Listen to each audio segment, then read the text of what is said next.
Welcome back, everybody. It is your boy Dragothian here, and I am back with another Rise of Kingdoms video.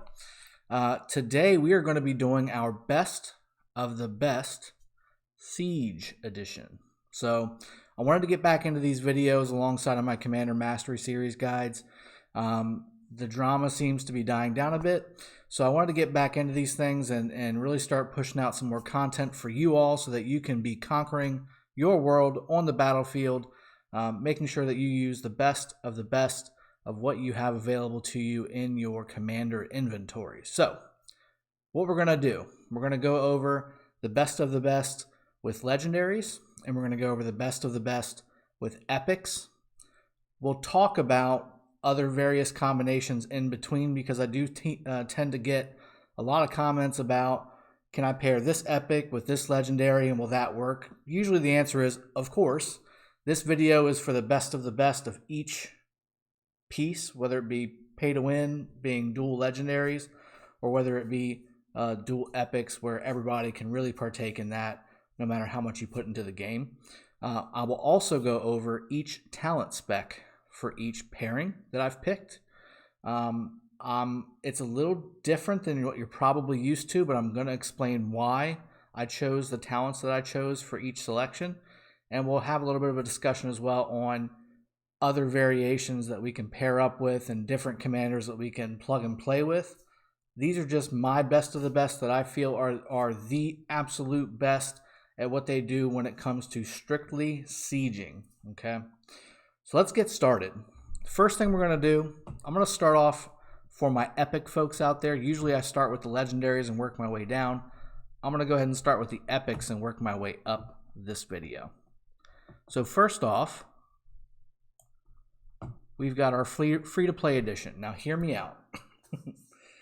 I've got Osmond primary and Scipio secondary. I just did a Scipio Commander Mastery Series guide where I said, with the exception of pairing him up with Julius, Scipio should always be secondary. In this instance, because he's got the conquering tree, he's got the leadership tree, and he's got the attack tree, he can be slotted primary. So if you've got these two commanders and you've got your Scipio level 60 or something like that, but your Osmond's only 30, feel free to swap it. However, I prefer, and always have, always will, unless they alter it, I always prefer the skill tree over the attack tree. The attack tree does really well when it comes to effortless, when it comes to some of the damage reduction. But overall, the general bubbles inside of the attack tree are half as effective as a normal bubble. So if you're going into a troop type of talent tree, like an infantry, cavalry, archer, or if you're going into a task-specific talent tree, like a garrison tree, or in this case, a conquering tree, they tend to be more effective because you get full percentages for each point that you put into your talent specs, whereas on the attack tree, you tend to get half point stuff. Okay, so with that being said, I chose Osmond and Scipio. Let's go into the reasoning why. So first off, let me move this up a little bit to the top so I can show you what I'm talking about.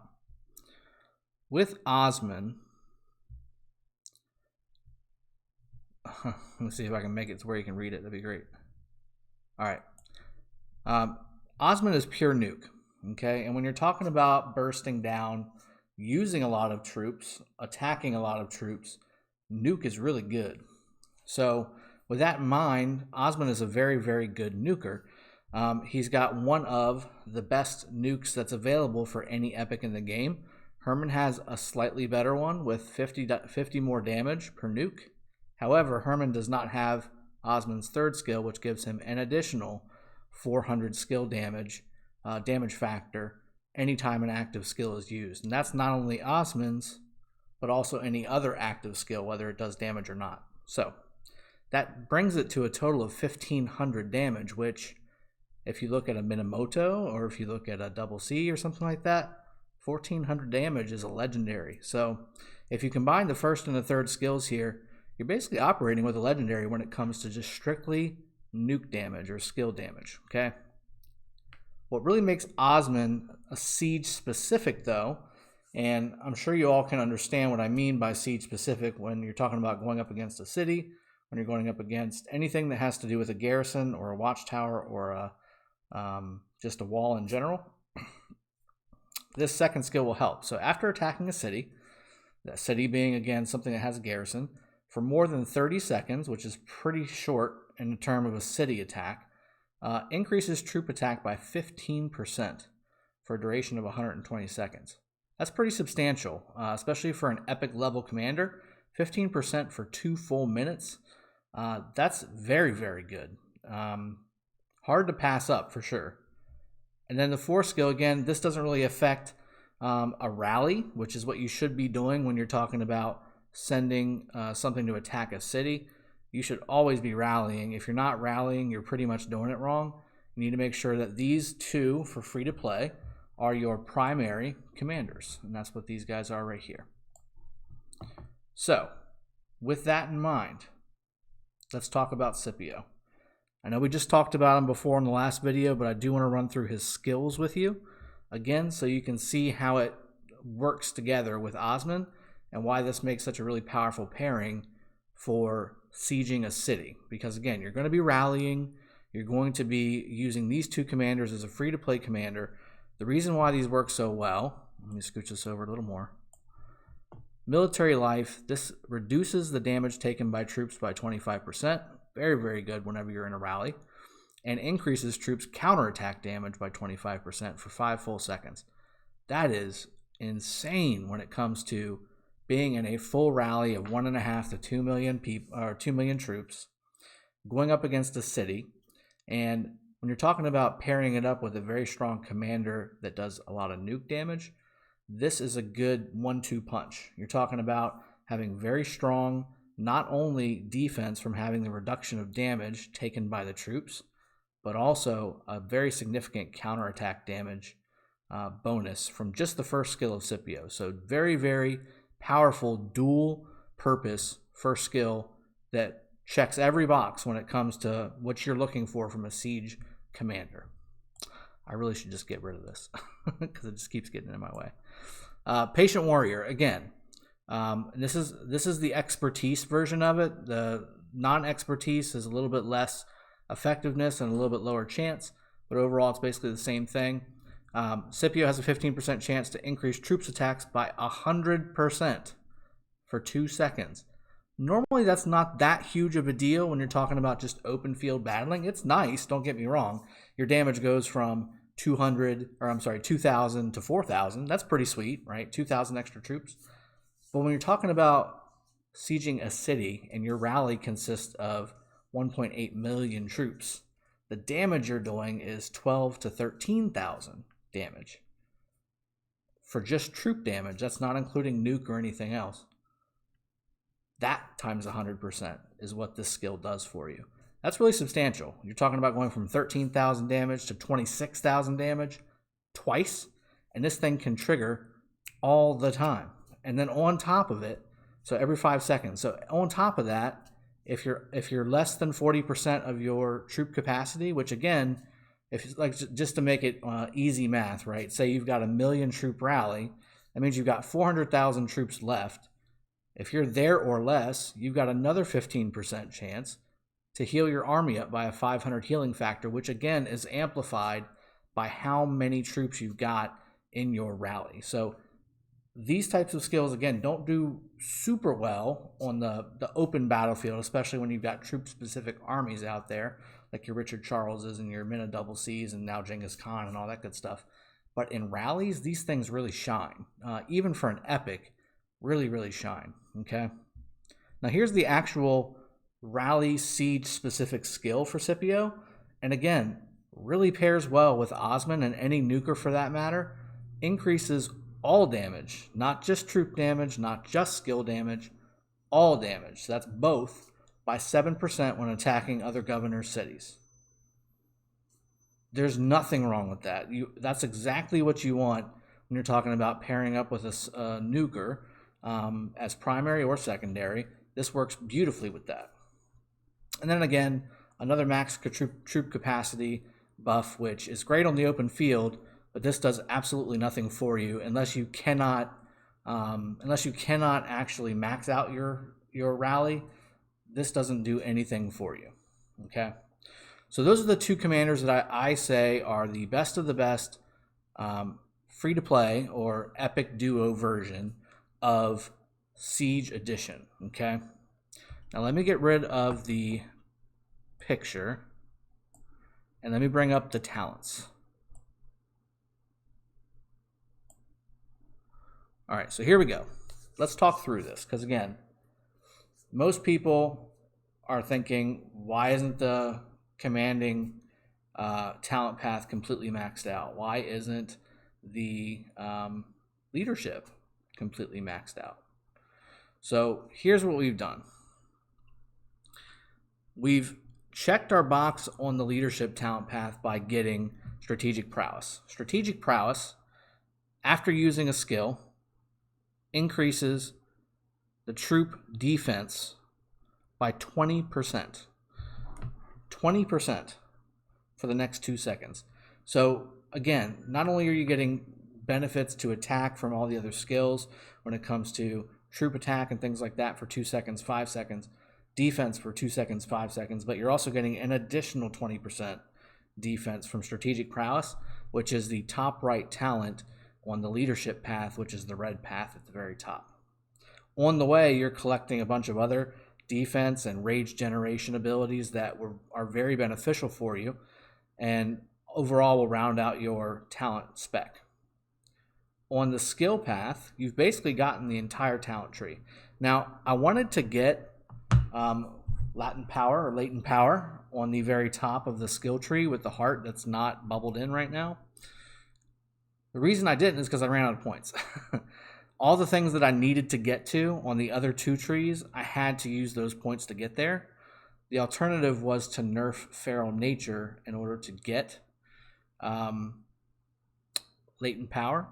And I felt like nerfing Feral Nature would hurt us in the long run, considering as a siege army, you're going to be attacking for a longer period of time than if you were just open field battling. If you're just open field battling, that might not be a bad idea to switch those two things up and kind of go into that. Now, another thing to consider is with this spec, you want to have all one type of troop. Okay? You don't want to have mixed troops. So you want to have full infantry, full cav, or full archers. In this pairing, any of them will work. I think infantry would probably be the best. Also, cavalry would also be kind of 1A, 1B because of the nuke damage.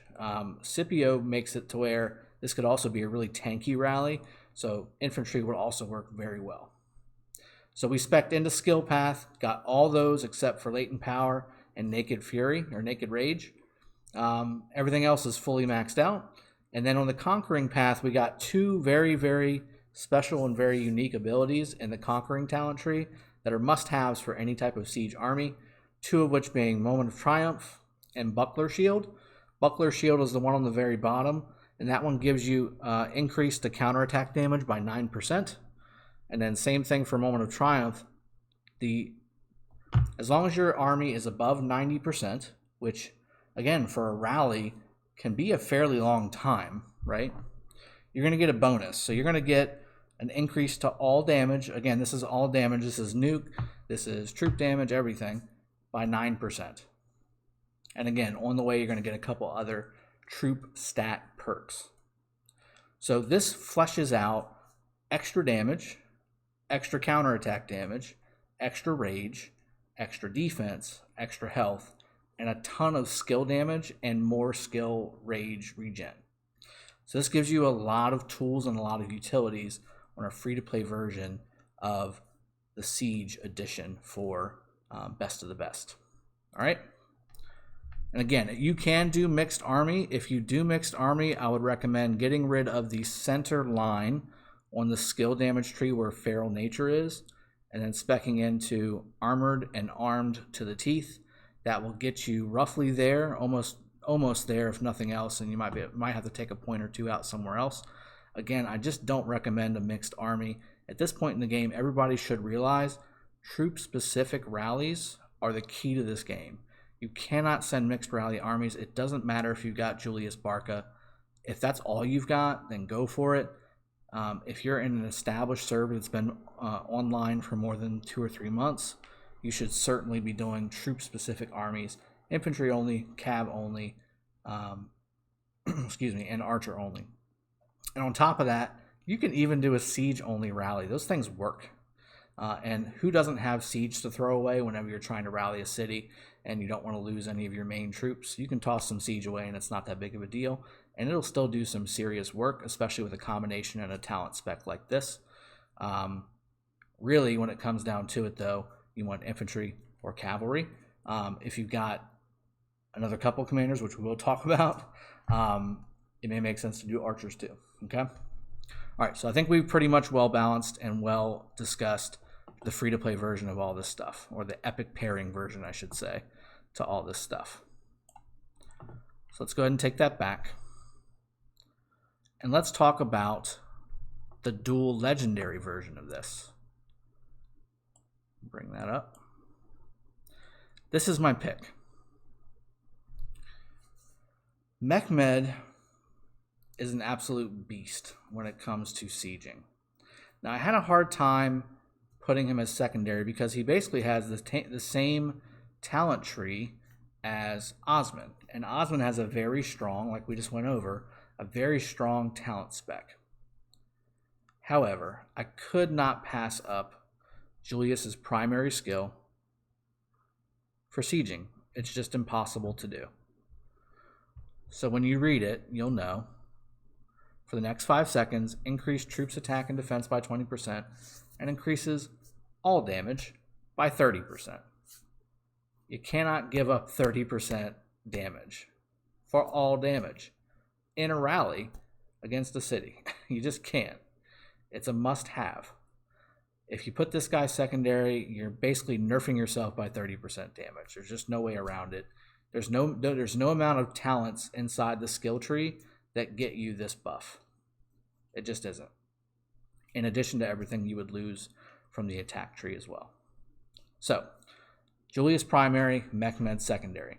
Now, first skill from Julius is obviously the main center around this whole thing. Second skill is also very, very useful, reducing the damage taken by Caesar's troop by 10%. So a 10% flat damage reduction. That's skill damage, that's troop damage. We cannot lose that. This is also a passive skill, so this is not requiring a cast. There's no timer on it. You've always got a 10% damage reduction. There's an additional chance once your troop army is below 60%, and again, you can do the math for whatever you're sending out in a siege rally. He has a 10% chance to further reduce by another 30% for the next 30 seconds whenever his troops are attacked. That can be triggered every 5 seconds. I want to say this probably triggers once every 10 seconds or so. Sometimes you'll get lucky and it'll trigger twice within that 10-second time frame, but usually it's about once every 10 seconds or so, maybe every 8 seconds. Either way, 3 seconds of having 40%, that's not 30%, that's 40% damage reduction is insane, especially when you're talking about a huge, massive siege rally hitting in full damage and only taking 60% damage. That's a recipe for guaranteed win. And again, pairing it up with a single type of troop army is the way to go, bar none, no questions asked. Next part is City Killer. This is another really crazy skill that Julius has that's very effective on the battlefield, and it's one that I am hoping to get ranked up here really soon. Caesar has a 10% chance to reduce enemy defenses by 30% per turn when attacking other governor's city. Lasts for 3 seconds, hence 3 turns. So you can reduce at the end of that third turn the defense of that city to 10%. So you're subtracting 90% defense from that city at the end of that third turn. So 30%, 60%, 90%. That in combination with all the extra buffs and all the extra boosts that you get to your damage from Julius and Mehmed, that is just, it's going to be crazy. It's going to be, and I haven't seen it fully yet. I just know what it's going to do. I've done it without these guys being maxed, and it's actually been really nice. I cannot wait to see what this looks like with 2 fully maxed Julius and Mehmed, because of these skills and because of the talent tree we're about to go over. Again, troop capacity buff, 15% for Julius. Again, this does not impact a rally because a rally can only be a certain size unless you have additional alliance technology that will allow you to boost the rally size, so that you can have that going forward. Let's go over Mehmed. And I have been leveling him up as well. If I can find him. There we go. And in fact, I've got him to 20. I don't want to move forward until I max that second skill because it is a really good one. So again, almost every skill on Mehmed is based on dealing damage to cities. So let's really quickly read through this. You're at a damage factor of 1150, and this is a forward-facing fan-shaped area, 5 target maximum, akin to a Sun Tzu expertise stout, and akin to a Baybars, not necessarily maxed out. They both have fans that do 5 target damage AoE. This skill also deals additional damage to city garrisons and watchtowers. This is not a chance. This is guaranteed. This skill deals additional damage to city garrisons and watchtowers. So as soon as the watchtower's down, all this goes right to the garrison as well. Additional damage factor of 700 on top of the 1150 brings it to a whopping 1850 skill damage. And again, when you've got 2 million troops behind you, plus, depending on your tech, this is insane. This hits like a truck. Add on top of that a 30% damage buff from Julius, along with some of the other specs inside of the talent tree, and you are looking for a serious punch from Ottoman cannons. Okay? Second skill, Lord of Land and Sea, increases troop attack by 20%, which is huge by itself, and then it also increases skill damage dealt by another 20%. So again, this is all, you can see it coming together, right? It's all stacking up between the skills from Julius and the skills from Mehmed. These all jive together. They are stackable. These are not debuffs that don't stack. These are buffs that stack. So this is going to be absolutely insane. Third skill, when attacking cities, normal attacks have a 10% chance to deal additional damage on top of it to the garrison of 1,000 when maxed. That's an additional 1,000 skill damage, which again brings us to 2950, I think. 2950 skill damage if this hits, as well as obviously the primary will hit. If this hits as well, this will bring us to 2850. Yep. Fourth skill, troop capacity bonus, which again doesn't affect us. Rallied army capacity bonus, however, does affect us. 10% additional. That brings us to 2.2 million troops at a level 25 castle. That directly impacts your troop damage. That directly impacts your skill damage. And again, directly impacts a lot of the talent tree specs when it comes to being above 90%. Troop capacity, that's extra troops that it takes for that troop capacity buff to wear out. There's tons of stuff that are benefited by having 200,000, possibly more troops in your rally. And again, the expertise, it basically bumps up the damage of the main primary skill, not only for the actual AoE, but also for the garrison city garrison and watchtower damage. And then it gives you another 50% chance to deal a second burst of additional damage for 500 damage. So that brings it to a whopping total of 3,350.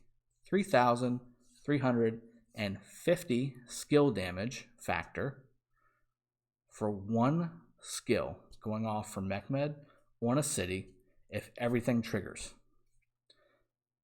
If that's at the very beginning, after obviously the first primary skill of Julius going off, that is going to be over 100,000 skill damage. Guarantee it. If it's a full rally, 2.2 million, and everything goes off at the very beginning, that's over 100,000 damage, 0 questions. And that will hurt. That will hurt any city that you try to attack. And heavens forbid there be enemy army around that city.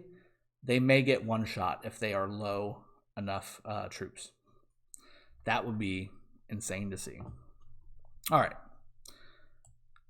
It gets me excited just looking at it. I cannot, like, I want to, this is how serious I am about this. I want to stop leveling my YSG and pour the rest of my sculptures into Mehmed and win the next Julius Mightiest Governor. That's how serious I am about these two commanders being the best rally commanders in the game for Siege. All right, so let's bring up the talent tree. Again, this is a little different, but you'll notice that I kind of have the same idea when it comes to where I've allocated my points. Now, let me see if I can move myself without completely ruining the video. What do you think? Oh, up here. Yep, here we go. I'm floating.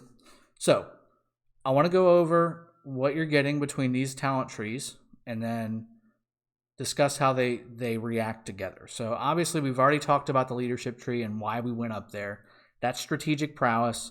That gets you basically the defense whenever you get that skill chance to go off. It also gives you a lot of stats and rage generation all the way up to it. Let me go ahead and bring up his talent path. Yeah, so strategic prowess will give you that. And then again, there's a couple rage regeneration talents that go up to that.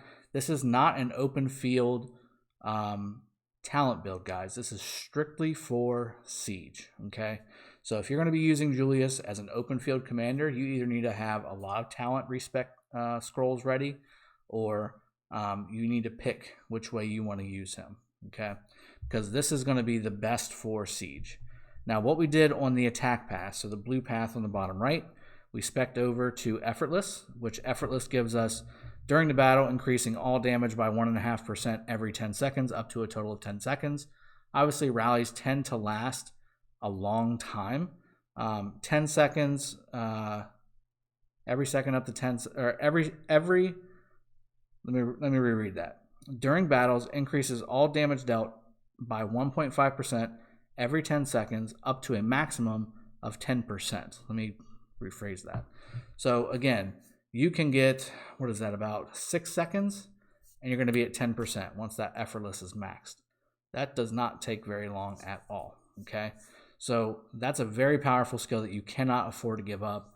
You got to have that in the attack talent path, and it's a must-have anytime you have an attack commander. This would also work for Julius. This exact build will work for Scipio if you decide on the free-to-play version to swap them and go Scipio primary, Osmond secondary. This will work for Scipio as well, okay? The other two talents that I really, really like inside of the attack path when it comes to what we need to be effective for sieging are going to be Unyielding, which is on the bottom section there in the attack tree, and that gives you an additional 1.5% counterattack damage, which is very nice. Also, Armored Joints, which is the one that's at the very bottom on the left side, that gives you another further reduction of all damage taken by 1.5%. So again, a lot of stats, a lot of specs, a lot of benefits when it comes to the attack path, but again, they're mostly generic. Really, the only thing that's really specific to what the attack path does that no other talent path has is Effortless, giving you that buff, 1.5% every 10 seconds, up to a maximum of 10%. That's really nice. Now, on the Conquering path, you had a couple options on an extra 10 points or so on where you wanted it to go. I tried to make it make sense in the leadership tree to get to the other one at the very top, which is Close Formation, which is really nice. The Close Formation one at the top left on the leadership tree, which we did not select, basically says when the army led by this commander has been reduced by 50%, increases attack by 12%, which is really nice. But I hate planning on having a half full rally. At that point, you either know if you've won or lost. Generally, you're not going to win or lose in that last 2 seconds. It does happen, but it generally is not the case. You either defeated your enemy well before that, or it's going to be too close to call, and it may make sense to go ahead and call that rally off and restart a fresh one. So with that in mind, I put most of my talents into the attack path to get the stats and the effortless, and then also 27 points into conquering. Now, conquering, again, we talked about it on the last spec. It gives you the buckler shield and moment of triumph. Those are very, very important for any siege rally. You got to have those. Those are going to be very, very effective when you're attacking a city. Now, on the other side, so we did the bottom side up to those two on the last spec. Let me address the top side. So the top side really are only affecting the watchtower. So it grants, increases the damage dealt to watchtowers and reduces the damage taken from watchtowers. That's not the worst thing in the world, especially at the beginning. However, the watchtower goes down at some point very quickly. When you're talking about a siege of this size or with these two commanders, you don't really need them too much. I do like the fact that it drops the watchtowers very, very quickly, and that way you're really starting to attack the garrisons, and that's it. I didn't have any other use for those points going into the leadership tree. It just didn't get you enough to help save the troops that you would be saving by not having the watchtower as much. So I went ahead and kept those two over there. You can use those 6 points somewhere else if you want to. Maybe specking into like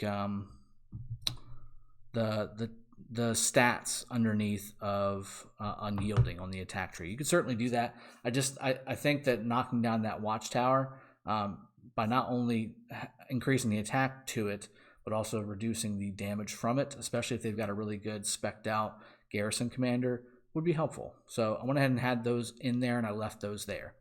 On the bottom, again, I went to Buckler Shield and Moment of Triumph, but I also spec'd all the way into Meteor Shower. Now, Meteor Shower, what that does is it gives you an increase to damage dealt to the garrison, so that's the actual army inside of the city, by another 6%. That's substantial, again. And on the way, you're getting more stats, an attack stat, and march speed's not that big of a deal, but you do get the attack stat. 6% damage, again, that's 6% damage. So, increases damage dealt. So I just want to make sure that wasn't true. So that's damage dealt. That's all damage dealt. Again, that's not a skill-based thing as far as having to cast it. This is all the time.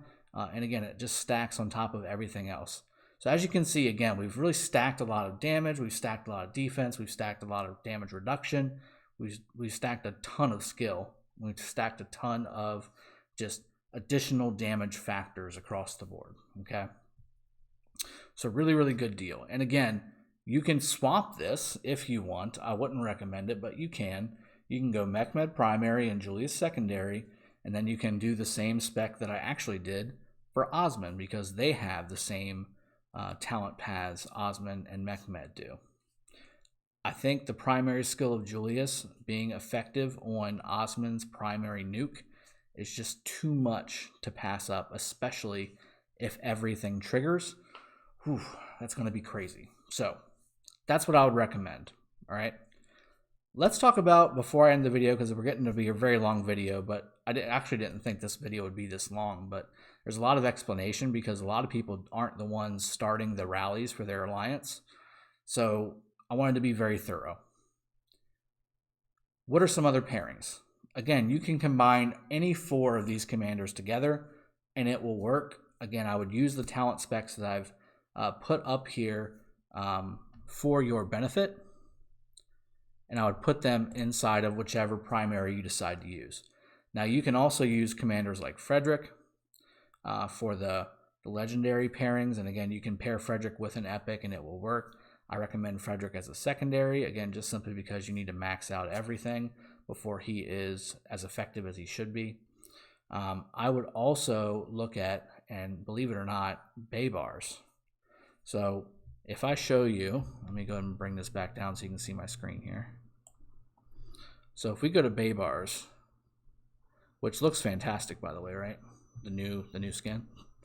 He looks fantastic. If you look at his, I think it's his 3rd skill. Yeah. When attacking cities, normal attacks have a 100% chance to decrease garrison attack and garrison defense by 7%. That's pretty sweet for an epic commander. not only are you taking less damage, but they're taking more damage to boot. So it's a double win in your favor. It hurts them significantly from a damage standpoint and from a damage received standpoint. That's a very powerful skill for an epic commander. I'll also say, again, having the cavalry tree and the skill tree, not bad. As you noticed before, we did not have any troop-specific commanders on this guide because, again, we're really speccing into strategic prowess for the leadership talent tree. We're speccing into either skill or attack, depending on which talents we wanted to get into. And then we're speccing into Moment of Triumph and Buckler Shield. Those are the two biggies in the Conquering tree. And then on the Legendary version, we spec'd all the way down to Meteor Shower as well because we wanted to get that extra damage as well. Having that nuke from Mehmed and getting Meteor Shower as well, really, really powerful. But again, you can pair up Baybars in either version with any four of those commanders, and it will work. And I actually wouldn't mind putting Baybars primary and having this be a cavalry-only rally. Using the same, really the same path as Osman for the most part, except for the cavalry version. There's no strategic prowess, so you'd want to spec it kind of like into what I've done with the Pelagius video. You can kind of theory craft that if you guys want, but there's a couple things in there that are marching speed specific, which you don't need in a rally for the most part. You want to look for anything that gives you damage, defense, health, counterattack damage, skill damage, rage regen. Those are the things that you want inside of the cavalry pass. So probably going towards the left when you're talking about the unyielding fury and I think it's broken or something like that. Disarm. That's the direction you want to go. So I hope this was helpful. I know I kind of gave you a ton of information. You're probably drinking from a fire hose right now. That being said, I hope you liked the two pairings that I selected for the best of the best for pay to win as well as free to play and all the variations in between. There are tons of others, guys, so don't think this is everything. I think at the end of the day, if you pair up anything that's got a conquering path and a skill or an attack path together and you use the thought process I put behind this guide, you're going to be successful. Again, please use single troop armies, infantry, cavalry, archery only, not mixed troop. You're going to be much more effective. Your rallies will be much more successful. You'll thank me for it later. Hope you have a good one. Take care. Cheers. Happy to get back to these videos again. Let me know what you think in the comments below. Please like and subscribe, and I'll see y'all next time. Cheers. Have a good night.